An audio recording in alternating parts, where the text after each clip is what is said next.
42일 앞으로 다가온 지방선거 소식 짚어봅니다. 더불어민주당 정청래 대표는 이틀째 경남에서 현장 행보를 이어가며 PK 민심 잡기 총력전에 나섰습니다. 국민의힘 장동혁 대표도 미국에서 돌아온 뒤 첫 지역 일정에 나섰는데요. 당내 시선이 곱지가 않습니다. 국회로 가보겠습니다. 부장원 기자.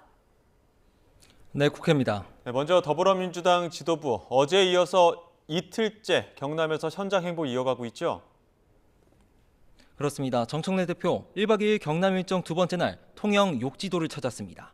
김경수 경남지사 후보와 함께 여객선에 올라 최고위원 회의를 열었는데요.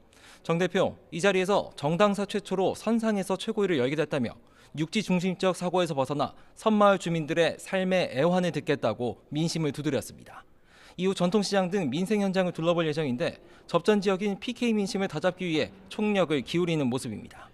국민의힘보다 일찌감치 후보를 확정했지만 여론조사 추이가 기대에 못 미치는 탓인데요.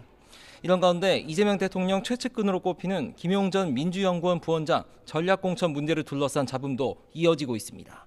김 전 부원장은 어제 경기 안산갑이나 하남갑 지역을 콕 집어 출마 의지를 드러냈습니다. 지도부 안에서는 김 전 부원장이 대장동 사건으로 항소심 유죄를 선고받고 대법원 판결도 앞둔 만큼 부적절하다는 기류가 강합니다. 조승래 사무총장은 오늘 CBS 라디오에서 종합적으로 검토는 하고 있다면서도 대체적으로 긍정적인 면보다 부정적인 면이 많지 않느냐는 의견들이 더 강한 것 같다고 말했습니다.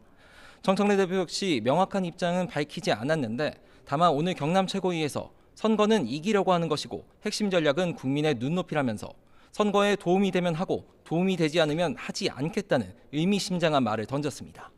반면 전현희 의원을 비롯해 친명계에서는 정치검찰의 논리를 그대로 끌어와 출마를 제한해서는 안 된다며 김 전 부원장 출마를 요구하고 나섰습니다. 김 전 부원장도 거듭 여론전을 펼치며 결단을 압박하고 있습니다.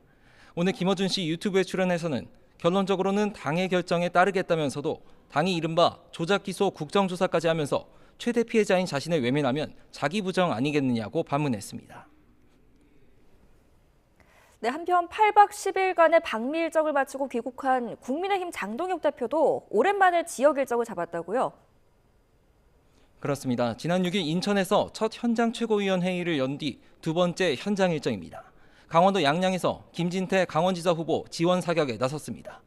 조금 전 어촌 마을에 관해서 도민들과 만나 GTX 춘천 연장과 수소 클러스터 구축 등 강원 맞춤형 공약을 내놨습니다.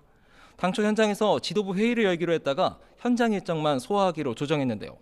지도부가 총출동한 떠들썩한 모습보다는 삶의 현장에서 진정성 있는 공약을 발표하는 게 더 의미가 있다는 게 장 대표 측 설명입니다.